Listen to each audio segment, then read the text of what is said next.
Aujourd'hui, on va s'intéresser à la notion de matrice. Alors, qu'est-ce que c'est qu'une matrice?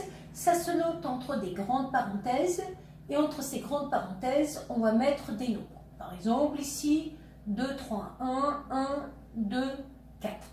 Cette matrice, elle est toujours considérée avec son nombre de lignes et son nombre de colonnes. Là, j'ai 2 lignes et 3 colonnes. Alors, qu'est-ce qu'on peut faire avec des matrices? Des matrices, on va pouvoir les ajouter. Imaginons que ça, ce soit la matrice A. Pour pouvoir ajouter la matrice B, il faut que le nombre de lignes et le nombre de colonnes correspondent. Exemple, là, je vais mettre moins 1, 0, 2, 3. Donc, comment on ajoute la matrice A plus B? Tout simplement en prenant chaque élément situé à la même place. Par exemple, ici, j'ai l'élément qui est situé à la première ligne, première colonne. Ici, l'élément qui est situé à la première ligne, première colonne. Donc, pour avoir la matrice A plus B, je vais donc faire 2 plus moins 1. Ça sera l'élément qui est situé à la place 1, 1. Ensuite, 3 plus 1. Donc, à chaque fois, c'est des espaces, hein, n'oubliez pas. Ensuite, 1 plus 1. Ensuite, 1 plus 0. 2 plus 2. 4 plus 3. Bon, ajouter des matrices, c'est pas très compliqué. On fait correspondre à chaque élément de la matrice l'élément suivant. On peut donc aussi les soustraire, les multiplier, etc. Par exemple, qu'est-ce que c'est que la matrice 2 fois A? Ben, ce n'est rien d'autre que les éléments de la matrice multipliés par 2. Donc 2 fois 2, 4, 2 fois 3, 6, 2 fois 1, 2. Ça sera la première ligne. La deuxième ligne, 2 fois 1, 2, 2 fois 2. 4, 2 fois 4, 8. Et puis on peut faire 2A moins B, on peut faire A carré, etc. Alors là, je n'ai pas encore parlé de multiplication de matrices. Donc, ajouter des matrices, multiplier par un nombre une matrice, ça on sait faire. Qu'est-ce qui se passe maintenant quand on veut multiplier des matrices? Alors, pour multiplier des matrices, il va falloir les multiplier en faisant attention à quelque chose. C'est-à-dire que si je prends par exemple une matrice carrée, alors qu'appelle-t-on une matrice carrée? C'est une matrice où le nombre de lignes est égal au nombre de colonnes. Donc j'ai par exemple la matrice A. Si je prends la matrice B, donc on va dire 1, 2, 2, 1. Et que j'essaye de voir si je peux multiplier les matrices A avec B. Comment va-t-on faire pour multiplier des matrices? La méthode la plus classique, quand on veut faire le produit A fois B, c'est de noter de la façon suivante. La matrice A, on va la mettre par exemple ici. La matrice B, on va la mettre ici. Et la multiplication de matrices se fait en prenant la première ligne par la première colonne. Alors comment ça fonctionne si je regarde ça? La première ligne par la première colonne, ça veut dire que je vais faire 1 fois 1 ici, 1 fois 1 plus 2 fois 2. 2 fois 2. J'aurai donc l'élément ici.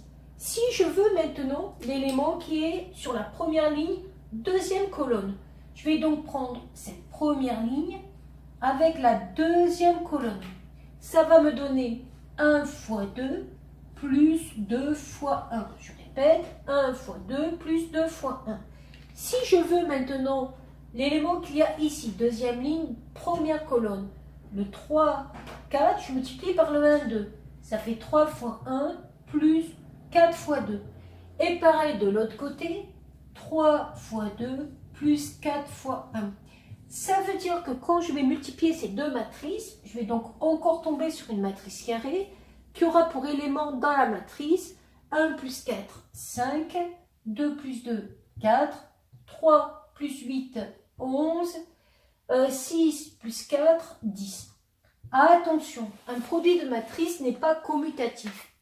C'est-à-dire que le produit A fois B, dans la plupart des cas, n'est pas égal au produit B fois A. Donc ça, on a vu que ça marchait parce qu'on avait des matrices carrées, c'est-à-dire même nombre de lignes, même nombre de colonnes. Mais en vrai, on peut même multiplier des matrices si on fait attention à une propriété particulière. On vient de dire que pour multiplier des matrices, il fallait que la première ligne ici se multiplie avec la première colonne ici. Ça veut dire que pour pouvoir multiplier des matrices, il faut que le nombre ici puisse multiplier avec les nombres ici de la colonne. Donc par exemple, ici j'aurai moins 1, 0, 1. Donc le nombre de colonnes ici va être égal au nombre de lignes ici. Donc par exemple, si je mets ceci, et là je vais mettre 2, 1, 3. On va voir si ça marche. C'est-à-dire que j'ai 3 colonnes et 2 lignes, et là je vais avoir 2 colonnes et 3 lignes. Donc on va voir si ça marche si je fais la multiplication de ces deux matrices. On a dit que cette ligne-là se multipliait par cette ligne-là. Ça va donc me donner 1 fois moins 1, plus 2 fois 0, plus 3 fois 1. Ensuite, cette ligne-là va multiplier par cette ligne-là. Donc 0 fois moins 1, plus 1 fois 0, plus 2 fois 1. Donc ça, je me suis débrouillée pour faire ça avec la première colonne. Je vais faire pareil maintenant avec la deuxième colonne ici présente. Donc 1 fois 2, plus 2 fois 1, plus 3 fois 3. Ensuite 0 fois 2, plus 1 fois 1, plus 2 fois 3. Et là, je ne vais pas faire le calcul, mais je me rends compte que j'arrive sur une matrice carrée d'ordre 2, c'est-à-dire 2 lignes et 2 colonnes. Donc je vois qu'il n'est pas nécessaire forcément d'avoir que des matrices carrées pour pouvoir les multiplier entre elles. Après, ce qui va nous intéresser, c'est de trouver, est-ce qu'on peut trouver ce qu'on appelle des matrices inverses? Alors, pour trouver des matrices inverses, on peut avoir plusieurs façons de faire. Donc, si par exemple, je prends la matrice A, qui est égale à 1, 2, 3, 1. Je vais essayer de trouver une matrice inverse. Alors, qu'est-ce qu'on appelle une matrice inverse?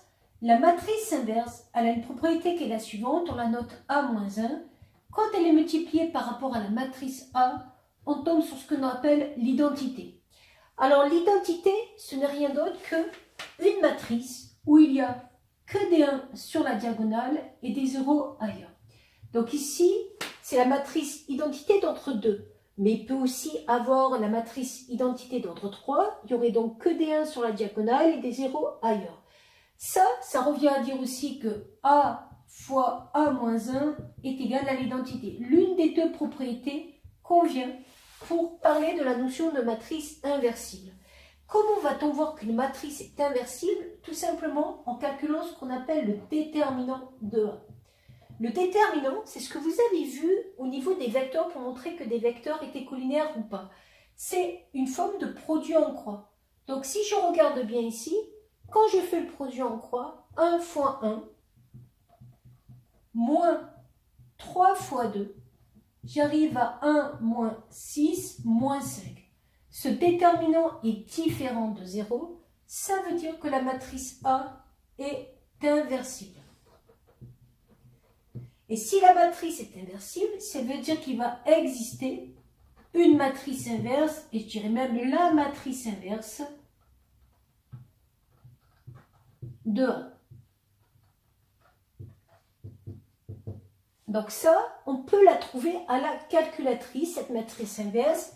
Et pour montrer ensuite que c'est bien la matrice inverse, faire le produit de A-1 fois A, ou le produit de A fois A-1, et vérifier que ça fait bien l'identité.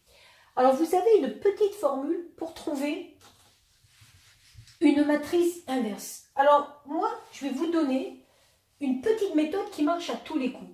Pour trouver la matrice inverse, je vais commencer par faire 1 sur déterminant de A d'une matrice que j'obtiens de la façon suivante. La matrice, je vais d'abord m'occuper de cette place-là. Je vais mettre des signes plus, moins, plus, moins. Plus, moins, plus. C'est-à-dire que je décale les signes. À cette place-là, c'est-à-dire première ligne, première colonne, je m'occupe de parer première ligne, première colonne. Il me reste le nombre 1. Ici, je vais donc mettre 1. À cette place-là, je barre la première ligne, la deuxième colonne. Il me reste le 3. À cette place-là, Je barre la première colonne, la deuxième ligne. Il me reste le 2. À cette place-là, je barre la deuxième ligne. Donc là, j'étais arrivé à cet élément-là. Cet élément-là, pour le trouver, le plus 1, je suis donc deuxième ligne, deuxième colonne. Je barre deuxième ligne, deuxième colonne, il me reste 1. Ça, ce n'est pas la matrice inverse. Pour avoir la matrice inverse, je vais ce qu'on appelle transposer cette matrice. Ça veut dire faire quoi? Là, j'avais une ligne qui avait pour coefficient à l'intérieur 1, moins 3. Elle devient la colonne. Là, j'avais une ligne qui avait pour coefficient moins 2 et 1. Elle devient la colonne. Et donc après, je peux rentrer le 1 sur moins 5 à l'intérieur de la matrice. Voilà ma matrice inverse. Comment je peux être certaine que je ne me suis pas trompée? Tout simplement en faisant le produit de A par A-1 et en vérifiant que c'est bien la matrice identité. Je fais le produit de A par A-1. Toujours pareil, je prends cette ligne multipliée par cette colonne. 1 fois moins 1 cinquième, plus 2 fois 3 cinquième. Ensuite, 1 fois 2 cinquièmes, plus 2 fois moins 1 cinquième, etc., etc.